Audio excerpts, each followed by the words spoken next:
इंद्रधनुष्य इंद्रधनुष्य इंद्रधनुष्य इंद्रधनुष्य. श्रोते हो नमस्कार. इंद्रधनुष्य या आपल्या लोकप्रिय कार्यक्रमात मी अनघा योगेश मगदूम आपलं मनःपूर्वक स्वागत करते. श्रोते हो, 2023ला निरोप देऊन 2024च्या स्वागताला आपण सज्ज झालोय. अशावेळी आपसुकच आपण मागे वळून बघतोच. वर्षभराच्या विविध आठवणींचा, घटनांचा पाठलाग करताना हे वर्षही धावपळीचंच होतं याची जाणीव होते. त्यात ऋतुचक्रानं त्याच्या वेळापत्रकात बदल केल्याने आपल्या तब्येतीच्या थोड्याफार कुरबुरी आहेत, पण आपलं मनही दमलंय याचीही कळत नकळत जाणीव होते. आणि अशी मनस्वास्थ्य हरवल्याची जर तुम्हाला जाणीव होत नसेल ना, तर एकदा आपली चिडचिड वाढलीय, आत्मविश्वास हरवलाय, एकाग्रता कुठेतरी लांब निघून गेलीय का पहा बरं. हीच ती मनस्वास्थ्य हरवल्याची चिन्ह. यावरही उपाय शोधावा लागणारच ना, कारण येणाऱ्या प्रत्येक नव्या वर्षात आपल्यासमोरची आव्हानं सतत वाढतच आहेत. अशावेळी मनाचं स्वास्थ्य जपण्यासाठी काय करावं याच्या युक्तीच्या गोष्टी सांगायला आज आपल्या स्टुडिओमध्ये आल्या आहेत वैद्य अपर्णा सचिन उत्पात. नमस्कार मॅडम. नमस्कार. आज उत्पात मॅडम आपल्याला माइंडफुलनेस याबद्दलची माहिती देणार आहेत. मॅडम, माइंडफुलनेस याची माहिती देताना आपण याचा काही अभ्यास केलाय का? सगळ्यात प्रथम आपण मनस्वास्थ्य या विषयावरती जो काही चर्चा करतो आहोत ह्याची खरंच नितांत आवश्यकता आजच्या काळात तरी आहेच आहे, कारण आजचं जीवन हे सर्वाधिक धकाधकीचं झालेलं आहे. आधीच म्हटल्याप्रमाणे माझं नाव वैद्य अपर्णा सचिन उत्पात. मी आयुर्वेदिक वैद्य आहे, डॉक्टर थोडक्यात. आणि आयुर्वेदिक प्रॅक्टिस करताना आमच्या असं लक्षात येतं की केवळ शरीराचा इलाज करून उपयोग नाही, त्याबरोबरच रुग्णाच्या मनस्वास्थ्याचा किंवा एकंदरीत त्याचं मनस्वास्थ्य अधिकाधिक चांगलं राहील याचा विचार करण्याची नितांत आवश्यकता आहे. दुसरं असं की जनरली जे आयुर्वेदिक प्रॅक्टिशनर्स आहेत ते बऱ्यापैकी फॅमिली डॉक्टरसारखेच असतात. त्यामुळे मनस्वास्थ्य आणि त्यांची मानसिक स्थिती चांगली राहण्यासाठी आपण अजून काय करू शकतो याचा विचार करत असताना मला माइंडफुलनेस किंवा ज्याला वैद्यांसाठीचा सत्वावजय कोर्स असे 2 हे कोर्स आहेत वेगळे वेगळे. सामान्य लोक जे आहेत, जे मेडिकल बॅकग्राऊंडशी संबंधित नाहीत, ते माइंडफुलनेस कोच म्हणून काम करू शकतात. आणि जे वैद्यकीय क्षेत्राशी संबंधित आहेत किंवा आयुर्वेदिक प्रॅक्टिशनर्स आहेत, ते सत्वावजय चिकित्सक म्हणून काम करतात. तर हा जो कोर्स आहे, ज्याला आपण माइंडफुलनेस असं सर्रास किंवा प्रचलित भाषेत म्हणतो, त्याचा कविकुलगुरू कालिदास युनिव्हर्सिटी जी आहे ती साईप माइंडफुलनेस एज्युकेशन म्हणून जे आहे त्याचे वैद्य यश वेलणकर म्हणून सर आहेत, त्यांच्यामार्फत हा कोर्स घेतला जातो, ज्याच्यामध्ये तुम्हाला काही ध्यानाचे किंवा काही वेगळे टेक्निक्स शिकवले जातात. आता असं हे बघा की आपल्याला एखादा आजार झाला की आपण डॉक्टरकडे जातो, औषध घेतो, काही सांगितल्या त्या रक्त तपासणी करतो, अन्य जे काही सुचवलं जाईल ते आपण करतो. त्याच पद्धतीने मनाचं स्वास्थ्य ही म्हणू इतकी साधी आणि सरळ सोपी गोष्ट नाही. यासाठी सुद्धा आपल्याला नक्कीच प्रयत्न करावे लागतात. त्याची काही तंत्र असतात, ती समजून घेऊन ती विकसित करणे आणि दैनंदिन जीवनात त्याचा अभ्यास करणं, या त्रिसूत्रीवर हे सगळं जी माइंडफुलनेसची टेक्निक आहे ही काम करते. त्यासाठी तुम्हाला व्यवस्थित ती समजून घेणं आणि ती दैनंदिन जीवनामध्ये रोजच्या रोज त्याचा सराव कसा करणं किंवा कसा करावा याविषयी मार्गदर्शन घेणं गरजेचं असतं. कोर्सच्या अंतर्गत हेच विशेषत्वाने तुम्हाला शिकवलं जातं. आणि ज्या वेळेला या पद्धतीने रुग्णाला त्याचं ज्ञान दिलं जातं त्यावेळेला काही काळ समोरून त्याच्याकडनं त्या पद्धतीने सराव करून घेतला जातो. आणि जसं आपण बोट धरून चालायला शिकवतो, पुढे थोडंसं बोट सोडतो, त्या पद्धतीनेच माइंडफुलनेस कोच किंवा सत्वावजयचे जे चिकित्सक आहेत ते रुग्णांच्या संपर्कात सातत्याने राहतात. कुठलीही अडचण आली किंवा काही वेगळं जाणवलं तर तो संवाद पुन्हा स्थापन करून पुन्हा त्या दृष्टीने काही मार्गदर्शन केलं जातं. थोडक्यात ही काही तंत्र किंवा ध्यानाचे हे प्रकार व्यवस्थित शिकून रोजच्या रोज त्याचा सराव कसा करावा याविषयीचं हे मार्गदर्शन असतं. माइंडफुलनेस अर्थात मनाशी संबंधित हे सगळं शास्त्र आहे. तर माइंडफुलनेस म्हणजे नेमकं काय? प्रकाशाच्या वेगापेक्षाही मनाचा वेग हा खरोखर अफाट आहे. तर प्रकाश तरी एका दिशेने जाईल, मन हे असंख्य दिशेने अक्षरशः म्हणजे चौखूर उधळलेलं असतं. आता जर हा शब्द आपण विचारात घेतला ना, माइंडफुलनेस, तर दुसऱ्या अर्थाने बघा, माइंडफुल म्हणजे FULL जर घेतलं तर मन हे भरलेलं आहे, फुल आहे कशाने तरी. म्हणजे काय, तर मनामध्ये असंख्य विचार आहेत, अनेक प्लॅन्स आहेत, अनेक कल्पना आहेत. थोडक्यात जी काही मनाची कामं आहेत, विचार करणं, चिंतन करणं, कल्पना करणं, ह्या सगळ्या गोष्टी भरभरून आहेत. हे त्याचं स्वरूप बदलून आपल्याला त्याला एका ठिकाणी माइंडफुल करायचंय. जे माइंडफुल आहे ते माइंडफुल करायचंय, म्हणजे एकाग्र करायचं आहे काही काळासाठी तरी. म्हणजे असं नाहीये की आपण सतत एकाग्रच असायला हवं का, तर नाही. नक्कीच तसं नसतं, कारण मग अशाने अनेक काही संकटही येऊ शकतात. आपण चालताना फक्त आपल्या पायाकडे बघत असू तर असं चालणार नाही ना. त्यावेळेला आपण सगळीकडे लक्ष देणं अपेक्षित आहे. म्हणजे याला आपण अष्टावधानी म्हणतो. पण होतंय काय की हा अष्टावधानी किंवा मल्टीटास्कर, सुपर वुमन हा जो काही आहे कॉम्प्लेक्स, हे होण्याच्या प्रकारात आपण एकाग्र व्हायला विसरतोय. माइंडफुलनेस तुम्हाला ह्या पद्धतीने शांत आणि एकाग्र व्हायला शिकवतं. म्हणून ही एका अर्थाने ध्यानाचीच पद्धत आहे, जी परदेशात या नावाने प्रचलित झाली आणि आपल्याला जे पाश्चात्य देशातनं येतं ते आवडतं.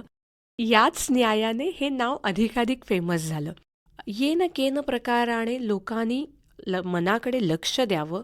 मनाच्या आत काय गोंधळ माजलेला आहे किंवा काय स्वरूपात मनाचं हे सातत्याने बदलतंय, इकडे लक्ष देऊन थोडंसं शांत होणं, हे माइंडफुलनेस आहे. मॅडम, आताच्या उत्तरात तुम्ही असं म्हणाला होतात की मल्टीटास्किंग आता आपण व्हायला लागलोय किंवा महिला सुपर मॉम किंवा सुपर वुमन होतात. पण आत्ता ही काळाची गरज आहे ना, कारण प्रत्येक माणूस एकाच ठिकाणी काम करत नाही, एका वेळेला अनेक कामं करतात. त्याच्यात महिला तर जास्त पुढे असतात, त्या मुळातच मल्टीटास्किंग असतात. मग अशा माइंडफुलनेस उपचाराची गरज आहे का? आता जेव्हा आपण सध्याच्या काळाचा विचार सुरू करतो, नक्कीच आता हे 21वं शतक आहे. तुम्ही किंवा मी स्लोली किंवा कासव गतीने कुणाचंच काम होणं शक्य नाहीये.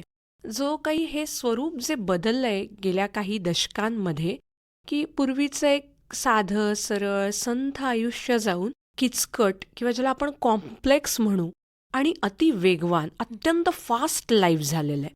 ह्या सगळ्याचा परिणाम म्हणून काय होतोय, नोईंगली अननोईंगली स्ट्रेस वाढतोय. स्ट्रेस म्हणजे वेगळं हे असं काही नसतं. कुठलंही संकटाला आपण ज्या पद्धतीने रिॲक्ट करतो किंवा रिस्पॉन्ड करतो, ही जी काही आपली पद्धत आहे, त्यातनं जो काही एक शरीरात बदल घडतात, त्यालाच नाव दिलं जातं स्ट्रेस. फक्त गंमत काय असते, हा येणार आहे. कारण डे टू डे लाईफ आहे, अनेक डेडलाईन्स आहेत, वेळेत पोहोचणं आहे, ठराविक कामं त्या ठराविक पद्धतीने करणं हे मॅन्डेटरी आहे, कंपल्सरी, किंवा ते तुम्ही टाळू शकत नाही.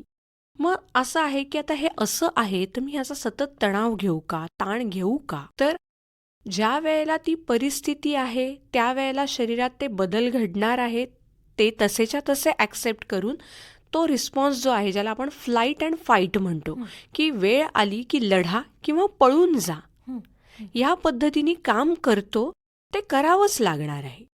म्हणजे आपल्याला जर सर्व्हायव्हल ऑफ द फिटेस्ट किंवा आपल्याला जर पुढे जायचं आहे, योग्य पद्धतीत जगायचं आहे, तर हा ताण येणार आहे.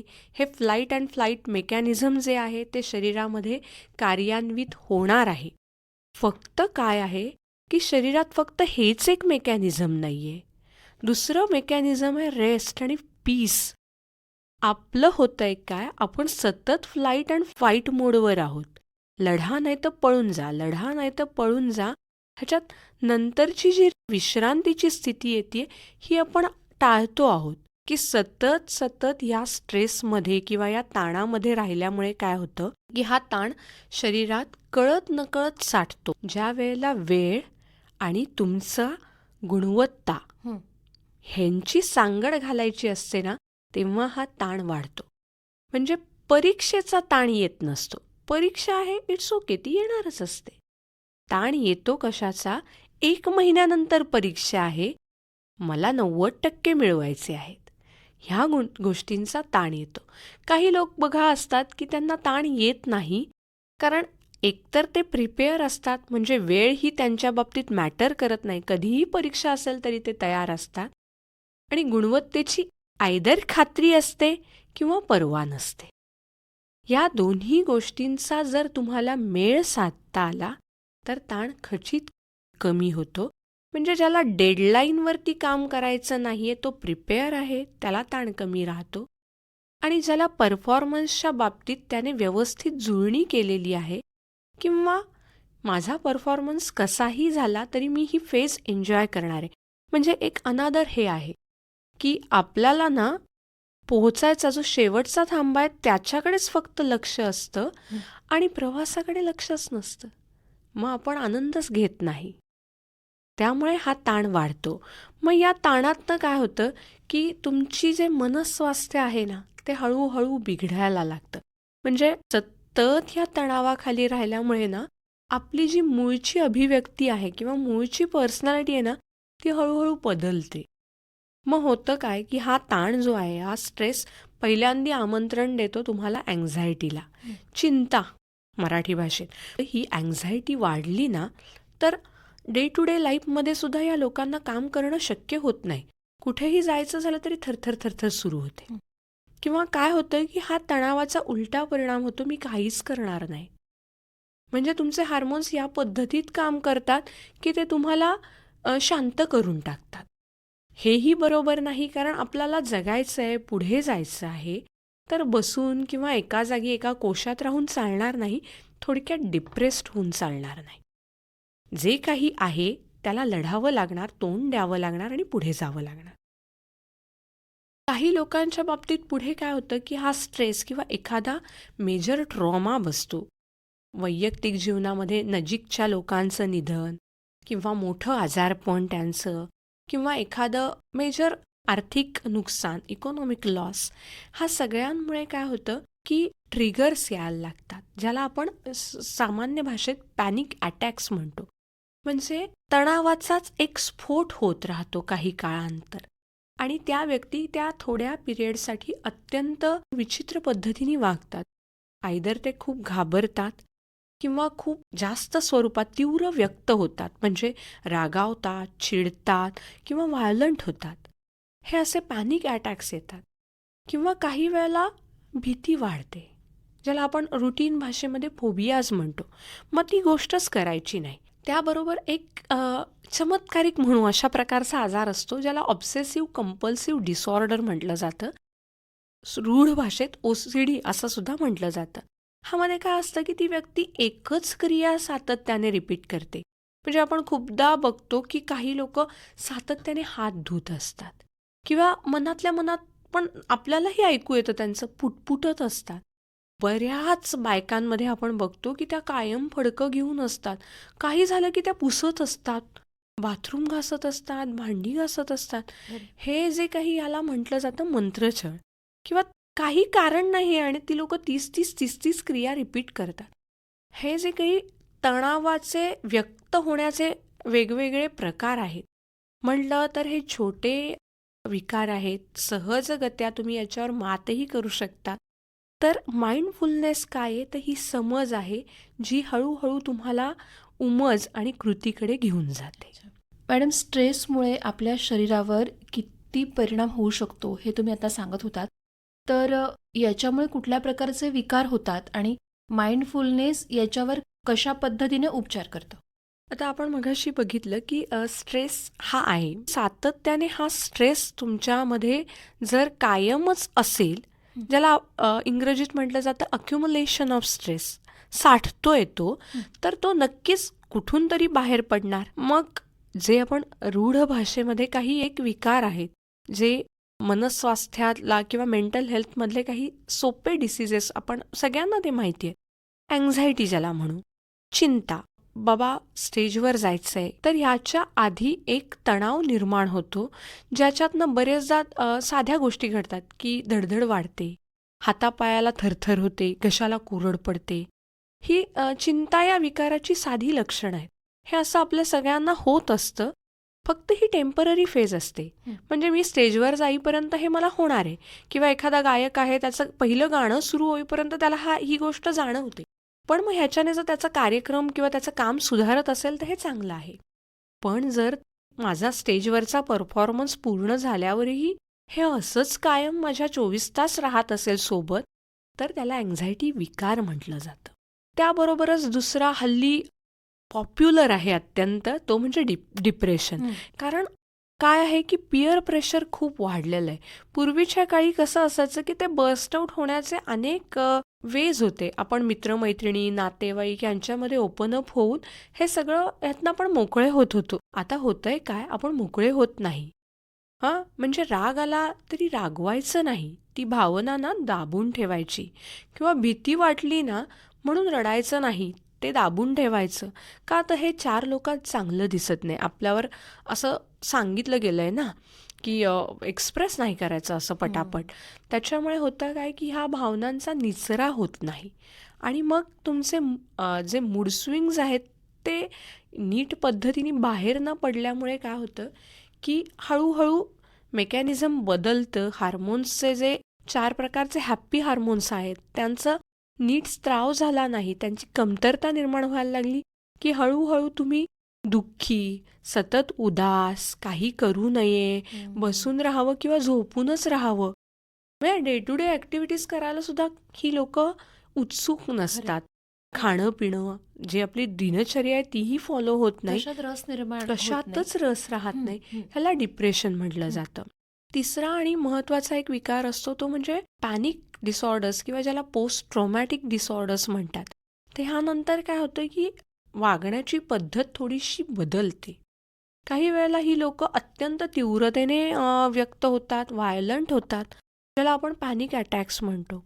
किंवा पोस्ट ट्रॉमॅटिक स्ट्रेस डिसऑर्डरमध्ये काय होतं की ह्या घटनेनंतर ती लोक एका कोशात निघून जातात.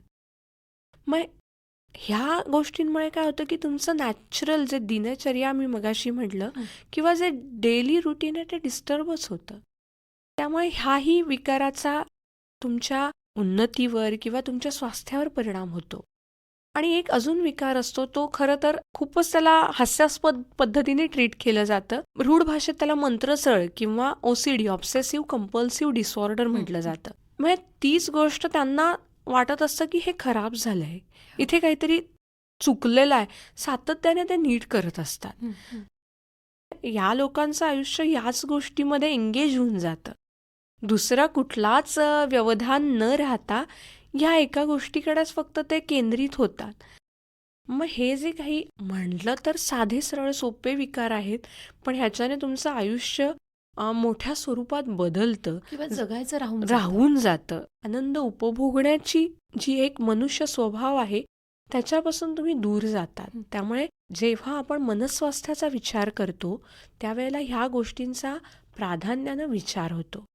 फोबियाज असतात वेगळे वेगळे की काहींना उंचीची भीती वाटते, काहींना बंद जागेची भीती वाटते, काहींना वाटतं मला अमुक एक विकारच झालेला आहे.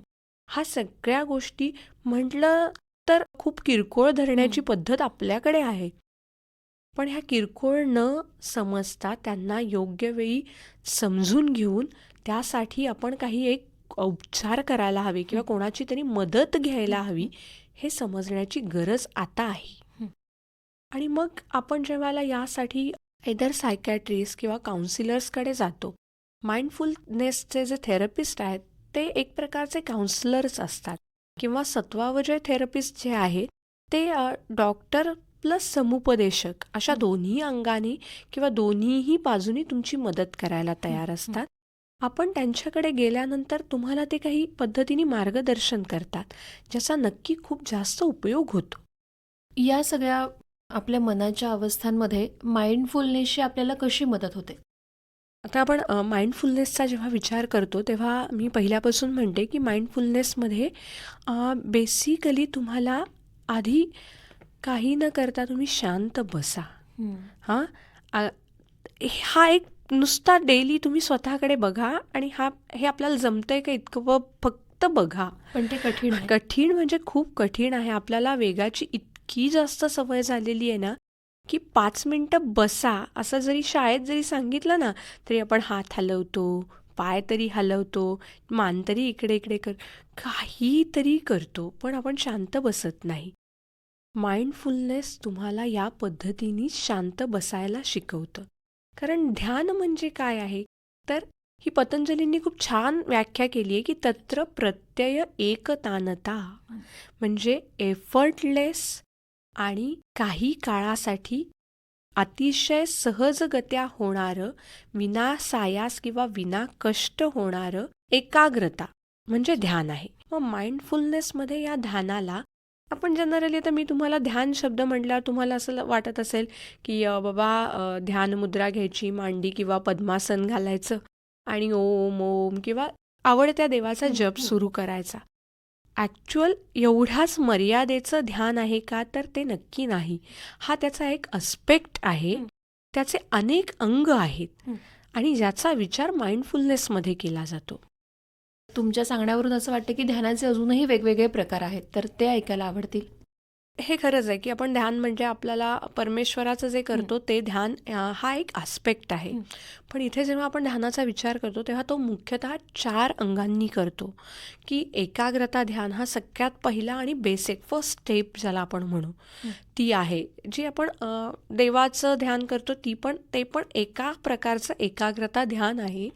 फक्त तिथे एकाग्र होणं अपेक्षित आहे. म्हणजे कुठलंही आलंबन, मग ते देवाचं नाव असेल, देवाची मूर्ती असेल, एखादा आवाज असेल, एखादा गंधसुद्धा असू शकतो, स्पर्शसुद्धा असू शकतो. या कशावर तरी तुम्ही एकाग्र म्हणजे एकचित्त होणं, त्या ठिकाणी असणं म्हणजे एकाग्रता आहे. आता ह्या एकाग्रतेचा जेव्हा आपण विचार करतो तेव्हाला माइंडफुलनेसमध्ये त्याची टेक्निक अत्यंत सोपी सांगितली जाते. आता बघा, देवाचं नाव घ्यायला मग त्याच्यामध्ये धार्मिक विषय पण येतो, अनेक अस्पेक्ट्स त्याला जोडले जातात. इथे सरळ साध्या सोपी गोष्ट सांगितली जाते की तुम्ही तुमच्या श्वसनावर ध्यान करा. म्हणजे आपल्या श्वासाबरोबर होणारी आपली बॉडी मुवमेंट जी आहे, आपण कधीही तीसुद्धा नीटपणे बघत नाही. की जेव्हा श्वास घेतो त्यावेळेला आपलं पोट थोडंसं बाहेरच्या बाजूला येतं, छाती विस्तारते, एक्सपांड होते आणि मग ती हवा आत जाते. बाहेर पडताना पोट हे थोडंसं आत घेतलं जातं, छाती थोडीशी आत होते किंवा ती कॉन्ट्रॅक्ट होते आणि मग ती हवा बाहेर पडते. हे सुद्धा आपण कधी मार्क केलेलं नसतं. एकाग्रता ध्यानामध्ये तुम्हाला एवढंच शिकवलं जातं की तुम्ही ह्या पद्धतीने कशावर तरी कॉन्सन्ट्रेट करा. सुरुवातीला हे कॉन्सन्ट्रेट, ज्याला आपण पतंजली अष्टांग योग आहे त्याच्यात धारणेची स्टेप आधी येते. धारणेमध्ये कष्ट असतात की मनाला एका जागी एकाग्र करणं, हे मी जेवढं बोलते ना तेवढं अजिबात सोपं नाही. कारण मन एकाग्र होणं हे मोठी टास्क आहे. ते जे दिसतच नाही ते एका ठिकाणी आहे हे समजणार कसं? त्याच्यामुळे त्याला एकाग्र करायचं असेल, त्याचे विचार येत आहेत आणि तरी तुम्हाला एकाग्र करायचंय, म्हणजे ते धावतंय आणि तुम्हाला ओढून पुन्हा त्या ठिकाणी आणायचंय. सगळ्यात कठीण ते गोष्ट. कठीण गोष्ट आहे. हे त्यामुळे ही पहिली स्टेप आहे.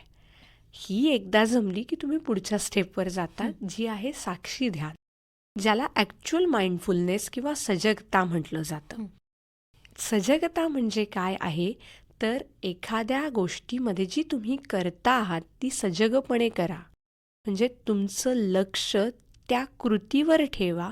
दिवसात अशा काही कृती तरी करा. असं नाही की सतत त्याच पद्धतीने तुम्ही काम करा, पण काही गोष्टी तरी सजगतेने करा. जेवताना जेवणाकडे लक्ष द्या. साधं स्नान करता आहात, स्नानाकडे लक्ष द्या. आणि मग जेव्हा साक्षी ध्यानाचं ट्रेनिंग असतं त्याच्यामध्ये तुम्हाला शरीराकडे लक्ष द्यायला शिकवलं जातं. त्याची क्रमशः पद्धत असते की शरीरात काय काय हालचाली होत आहेत फक्त बघा. साक्षीचा अर्थ होतं स अक्षी, डोळ्याने फक्त पहा. काय होतं की आपण सातत्याने जर रिॲक्ट आणि रिस्पॉन्ड करायला लागलो ना, तर मेंदूमध्ये एक सेंटर असतं ज्याला अमायग्डाला म्हणतात. हा आपला भावनिक मेंदू आहे. हा सातत्याने रिॲक्ट करत राहतो, अत्यंत काम करत असतो, मग तो थकतो. साक्षी ध्यानामध्ये त्याला शांत होण्याची टेक्निक आहे. त्याला थोडंसं शांत करणं, सातत्याने रिॲक्ट करू नको, गरज नाही इतकी, हे त्याला समजावून देणं म्हणजे साक्षी ध्यान आहे. शरीरात जेही काही घडतं आहे त्याचा स्वीकार करा त्याला प्रतिक्रिया करू नका, म्हणजे साक्षी द्या. जसं व्यायाम किंवा आहार हा दिनचर्येचा भाग आहे, तसं एकाग्रता ध्यान आणि साक्षी ध्यान हार्डली 15 मिनिट्स लागतात ह्याला. 5 मिनिटाचं एकाग्रता ध्यान असतं आणि मॅक्झिमम 10 मिनिटं आपण साक्षी ध्यान करतो. ही जे 2 प्रकार आहेत हे सातत्याने वापरले जातात. विकार कुठलाही असला तरी या 2 बेसिक स्टेप्स आहेत. नंतरचं जे आहे ते कल्पना दर्शन ध्यान आहे. जसं मी म्हटलं की अँझायटी या विकारामध्ये किंवा फोबियाज जे असतात त्याच्यामध्ये मनुष्य एका सर्टन स्टेटला किंवा एका स्थितीला घाबरत असतो. ह्या ज्या काही गोष्टी आहे याच्यामध्ये आपण कल्पना करतो की मी त्या पद्धतीने स्टेजवर उभी राहून छान बोलते आहे, किंवा मला उंचीची भीती वाटते तर मी उंचावर जाऊन खाली जो काही रमणीय दृश्य दिसतं आहे ते मी आनंदाने बघते आहे, मी ते एन्जॉय करते. ही कल्पना थोडक्यात हे इमॅजिन करायचं, ते इमॅजिनेशन वाढवायचं. याच्यामध्ये कुठलंही अवास्तव इमॅजिनेशन नसतं, रिअलिस्टिकच असतं, विकाराला धरून असतं आणि त्याच्या पद्धतीचे जे काही अफर्मेटिव्ह सेंटेन्सेस आहेत त्या बाबतीत तुम्हाला ट्रेन केलं जातं. हे झालं कल्पनादर्शन ध्यान. आणि आत्ताच्या काळात जे सगळ्यात गरजेचं आहे ते म्हणजे करुणा ध्यान, ज्याला आपण एक एम्पथी, सहवेदना, किंवा एक असते सहानुभूती आणि एक असते समानानुभूती, सिम्पथी आणि एम्पथी. तर ही जी एम्पथी आहे ही आहे समानानुभूती. म्हणजे एखाद्याला जे वाटतंय ते मी म्हणून मी समजून घेणं. ह्याचा अर्थ मला तो विकार व्हावा, माझे गुडघे दुखावे मग मी गुडघेदुखी समजून घेईल असं नाही, तर मला नसताना सुद्धा मी त्याला समजून घेणं आणि त्याला मदत करण्याची माझी इच्छा असणं. सहानुभूतीत आपण समजून एक वेळ घेतो पण मदतीला तयारच होऊ असं नसतं. तर करुणेमध्ये काय असतं की आपण त्या दृष्टीने काही एफर्ट्स घ्यायला तयार होतो. जी आपण सगळेजण आपल्या वेदांमधून आलेली उपनिषदातली ही प्रार्थना आहे, सर्वे भवन्तु सुखिनः, ही जी प्रार्थना आपण म्हणतो ही ह्या प्रकारे करुणा ध्यान आहे की सगळ्या जगाचं, म्हणून तिला विश्वशांती प्रार्थना म्हणतात, सगळ्या जगाचं कल्याण व्हावं, सगळे सुखी व्हावेत, आनंदी व्हावे. हे झालं करुणा ध्यान. हा जरी मंत्र दिवसभरात एकदा मोठ्या आवाजात म्हणा, फुल थ्रोटेड, दुसऱ्याचं चांगलं व्हावं ही भावना काही काळ मनामध्ये ठेवा. हे काही भावना होल्ड करायच्या असतात. असं आपण नाही ना म्हणत राग आलाय ना धरून ठेव बरं का, राग, द्वेष आहे ना धरून ठेव, ते आपण म्हणतो काय सोडून दे. पण प्रेम, करुणा या धरून ठेवण्याच्या भावना आहेत, काही काळ त्या निर्माण करा नसतील तर, आणि धरून ठेवा म्हणजे करुणा ध्यान आहे. हे 4 बेसिक टेक्निक्स आहेत. त्रास जसा असेल किंवा रुग्णाची परिस्थिती कशी आहे हे बघून काउन्सिलर किंवा थेरपिस्ट त्यानुसार काही मॉडिफिकेशन्स करून तुम्हाला त्याचं प्रॉपर ट्रेनिंग देतो आणि मग तुम्ही ती प्रॅक्टिस करत राहतात. हे झालं माइंडफुलनेस. महत्त्वाची गोष्ट काय आहे की हे नित्य कर्म आहे, ही एक ड्युटी आहे असं समजून पहिले करा. 1 महिना सातत्याने 15 मिनिटं तुम्ही हे जर ध्यान केले दोन्ही प्रकारचे, म्हणजे हे सराव सातत्याने करायला हवे. त्याच्यासाठी तुम्ही डेडिकेटेड असायला हवं की नाही हे मी करणार आहे. रोज सराव चालू ठेवला तर तुम्हाला फरक दिसतात. एकदा फरक दिसले की आपण त्याच्या प्रेमात पडतो आणि आपण ते कंटिन्यू करतो. फक्त सुरू करून फरक दिसेपर्यंतचा काळ अवघड असतो. जो ह्यातून पुढे जातो ना तो नक्कीच जिंकतो. श्रोते हो, मनस्वास्थ्य जपण्यासाठी नेमकं काय केलं पाहिजे हे आपण वैद्य अपर्णा उत्पात मॅडम यांच्याकडनं मगाचपासून ऐकतोय. नवीन वर्ष येतंय, नवीन सुरुवात करणार आहोत. अशा वेळेला मॅडम आमच्या श्रोत्यांसाठी आपण काय संदेश द्याल? स्वास्थ्य ही गोष्ट कृपया टेक इट ॲज ग्रँटेड घेऊ नका. मग ती फिजिकल हेल्थ असो, मेंटल हेल्थ असो, त्यासाठी जाणीवपूर्वक सजगतेने प्रयत्न करा. दोन्हीही म्हणजे शारीरिक आणि मानसिक स्वास्थ्यासाठी काही एक पावलं रोज आपल्याला उचलायची आहेत याचा विचार करा. त्यानुसार स्वतःचं नियोजन करा. आवश्यक तिथे जरूर तिथे तज्ज्ञ व्यक्तींची मदत घ्या. थोडक्यात स्वस्थ रहा, मस्त रहा, आनंदी रहा. खरंच मॅडम, खूप छान माहिती तुम्ही आम्हाला दिलीत. मन चांगलं असेल, मन शांत असेल, तर मला वाटतं आयुष्यात येणाऱ्या प्रत्येक समस्येवर आपण मात करू शकतो. मॅडम, आज आपण इथे आलात आणि आम्हाला खूप छान माहिती दिलीत. याबद्दल आपले मनःपूर्वक आभार आणि आपल्याला येणाऱ्या नवीन वर्षाच्या खूप खूप शुभेच्छा. धन्यवाद आणि सर्व श्रोत्यांना सुद्धा माझ्यातर्फे नवीन वर्षाच्या शुभेच्छा. धन्यवाद.